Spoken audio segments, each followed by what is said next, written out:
Vit. Hey. Dude. Good. I didn't make it to Singapore. I didn't make it to Singapore for Network State, unfortunately. But caught you here in Brazil, and we're hanging out at Horasis.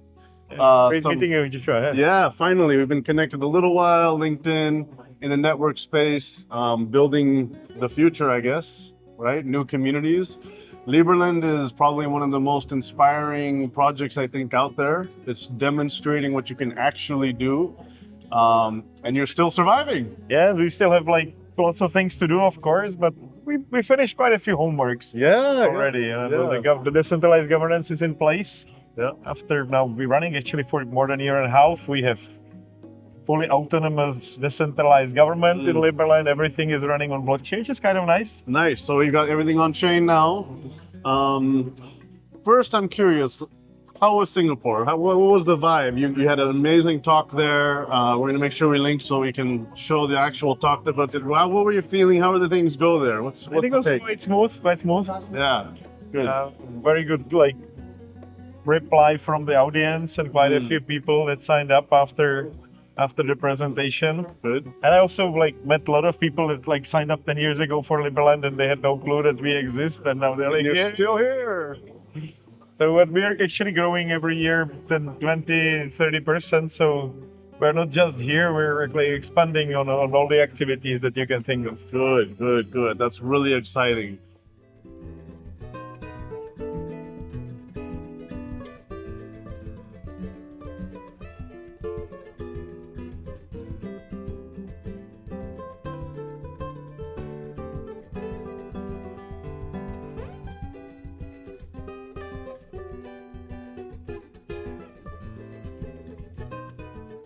And did you see many other projects there that are really making progress, that are able to get any kind of foundation? Like, what was your sense on other participants there at Network State?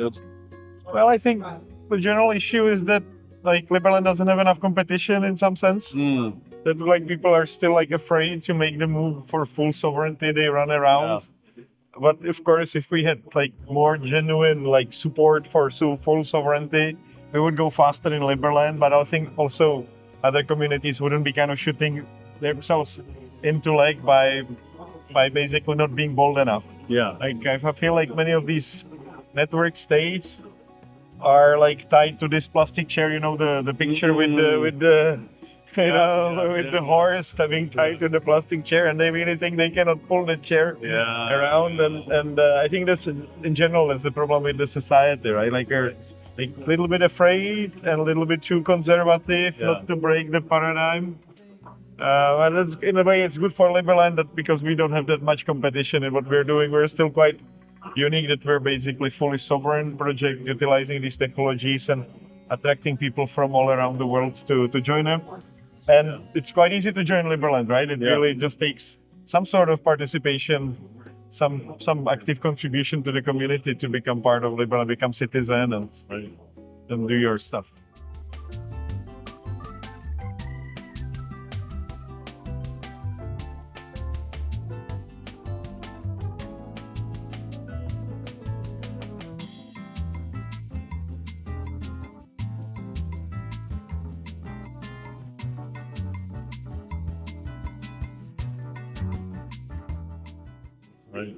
And do your stuff. Yeah, and you have the onboarding path. You've made it easy now. People can really connect there and make it happen. Even though it's still my biggest challenge, talk with developers to really make it easy. They always try to make it hard. But right now you get like a lot of perks on top of like becoming a citizen. You get the global priority pass, for example, just a nice benefit of becoming citizen. Or you get a Paraguay residency, which comes also with driving license as a part of the Liberland citizenship deal. And you also get a piece of land in Liberland that you can homestead, which people don't know about. So there are like multiple perks that people get, not just the shares of Liberland, which I think is also very cool, by the way. Anybody that got shares last year also got the first dividend. The first dividend was Liberland dollar. It went 50x, so the dividend itself was 5 times higher than original donation to Liberland, because we didn't even consider those like investments, but just I think what we're doing is quite unique and like it's very underrated. Basically, people are just seeing it as a small experiment, but we're already like an interesting investment project already as well. Yeah. Well, and we need this. We need to have something that rises, something that persists and can stay long enough to inspire others who are trying to build, who are trying to make it happen. Like you said, you need to have something that shows you can move the chair, right? Yeah. If somebody can do it, then go. You can make this happen, right?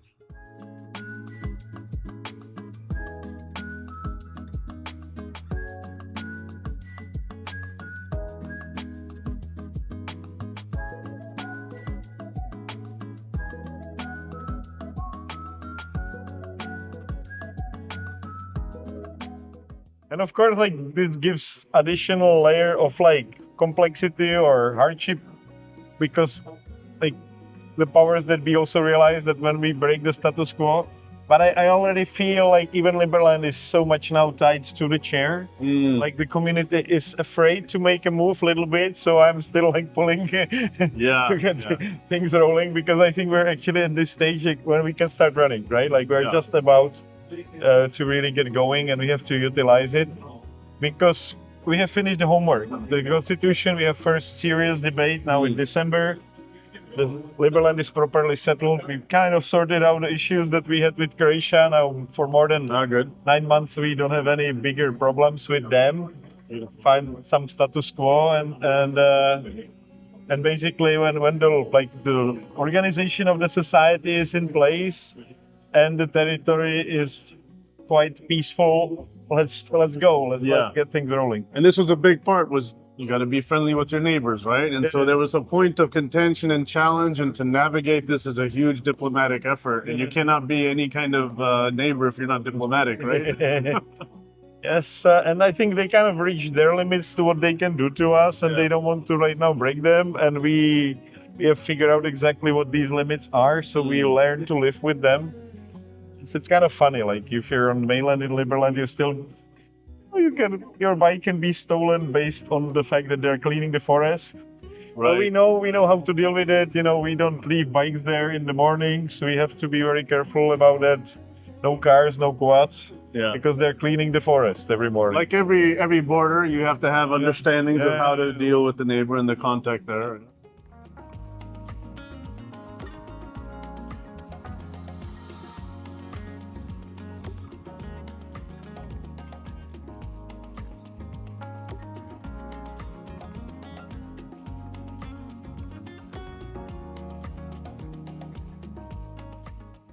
So, but from the perspective, like Liberland is quite special because Croatia kind of already recognizes us as a para state. So they see us that we are a state structure already, which doesn't have enough diplomatic recognition, so they can still play with us a little bit like a mice with the cat. But right now the mice basically got into some space where it's not possible to play much with, but we still have to be very careful in what we're doing, and we have to make sure that we kind of please them in what we're doing. We don't like make them mad, so they try to find some other ways to and slow consistently and make enough effort to bring enough value to Croatia and Serbia. So that's why we're building all around Liberland. We are investing now into longevity clinic next to Liberland in Serbia. We're building this commercial center for people that are moving in Liberland, but also to spread the word in the local communities. We're trying to employ more and more Croatians. So it's a good opportunity really now to make better friends with Croatia and make some big moves next year. Yeah, you made a really important point, I think, that people have to think about when we're thinking about how do we create new community models. And that is, how do you actually bring value to the region and to your neighbors and to who you're connected with? So if you can produce something, if you can have something that contributes and actually adds value to your neighbors, then they see even more opportunity with you, right?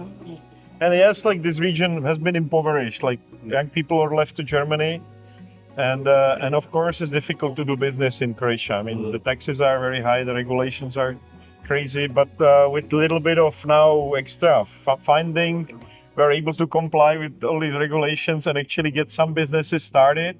And because there are already Liberlanders moving to Liberland, it's like a gold rush. You make not just money inside of the gold mine, but also selling the tools for the gold rush. So the shops for the gold rush are now placed in Croatia, so Croatians also have some extra value from that. Good.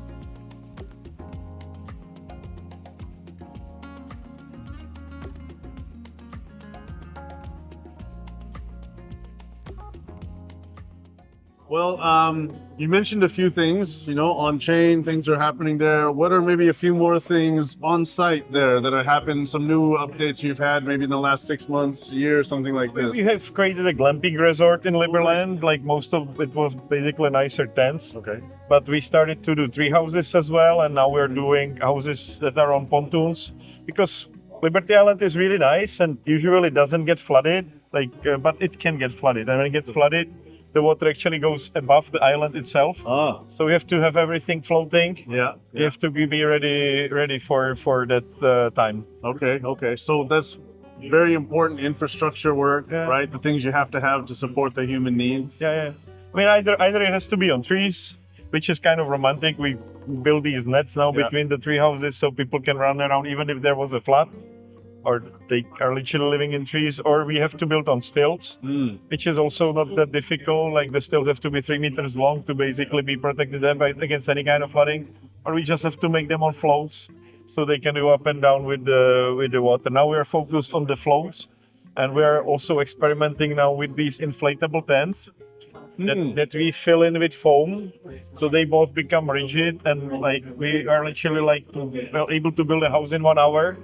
Because we inflate the whole house, then we fill, instead of with air, we fill it with pool foam. So it's both isolated as well as rigid. Nice. So we're experimenting now with some new technologies from China, how to build hyper quickly. Yeah.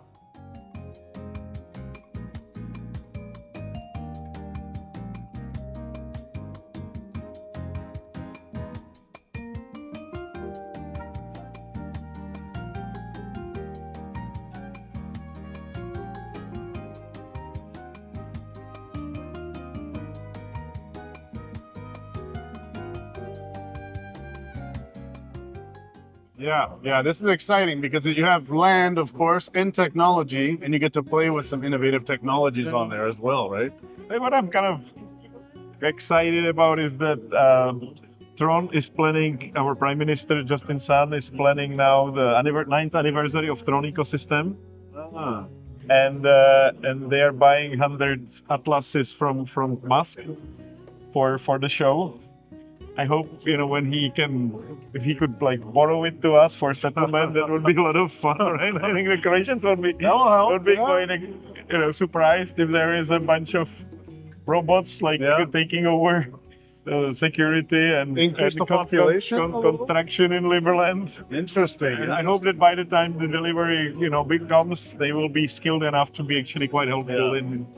But it'll be fun. Well, this is happening so fast. Again, it's surviving long enough for these things to happen, and it might just be a few years before it's very affordable to bring that in and start to really. I mean, he's ordering them right now. Yeah. And the anniversary is early next year, and our anniversary is right after April. I think the technological innovation really so quick that I think by April Atlas really will be probably as skilled as human in many things, and it will be fun, we will be settling the country with and you can get them gently used. Yeah. Use a little lower cost, maybe. After make the show in China. That's right. Or just I hope that we could reuse them in Liberland for some real stuff. Beautiful. It's super exciting to hear these updates and catch you here. We're really focused on sharing the successes and the failures, to help people learn how are we building these communities, building new models. I would love if you can share with our audience some ideas, some words that say, to help them keep moving forward. People who are working hard to create new models. You've been through a lot of challenges for anybody who's followed. What are some words you can share to encourage and keep people going? Well, of course, starting a new country is a good idea. We need more countries. And we need more people that are pushing this idea forward, because the systems that we have created are really insanely inefficient and very destructive for the prosperity and happiness of people in general, right?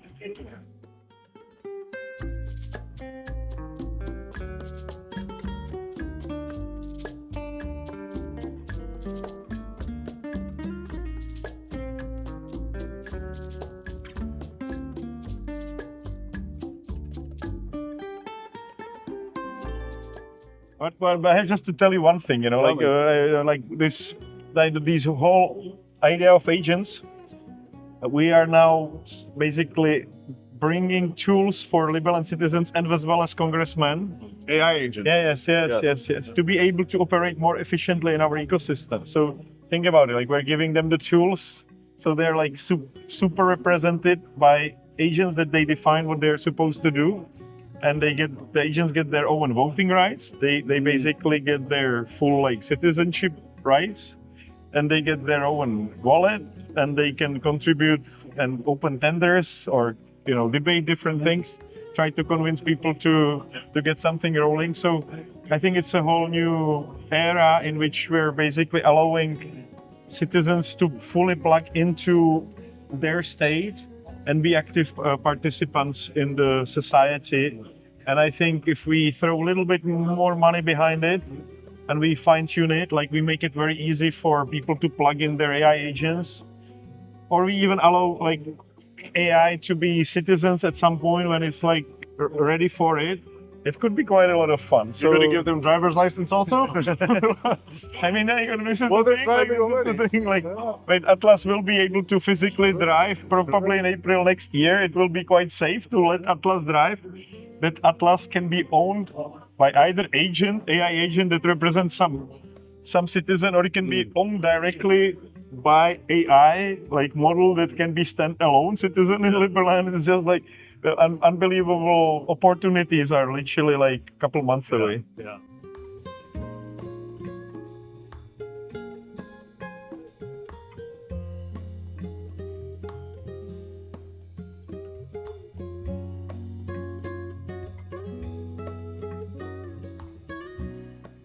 Well, this is the exciting things we're talking about at Horasis, right? It's just these incredible future plans, the way that technology is moving, the way that finance is moving.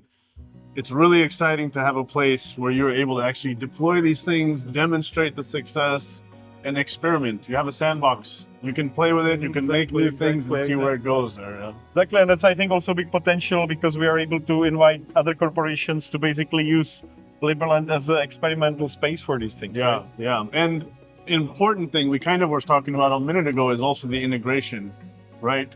We're talking maybe how Loki can integrate with Liberland and how different cities, different countries, different nation state network states can integrate their economies. As long as we are able to build a bridge, maybe through our Ethereum tokens, or we're ready to go. You can swap piece of land or your timeshare in Liberland for timeshare in your properties. Let's explore all these great options. And we can cross-promote our projects. The strength is in the network, right? Exactly. This is what it really comes from, is where everybody can be connected, networked, and then have the liquidity to flow through everything and be smooth and flow like water. Exactly. Great pleasure. Great. Thank you for taking time. We'll be keeping track, see how things go. Amazing. Thank you. All right. Thank you, brother.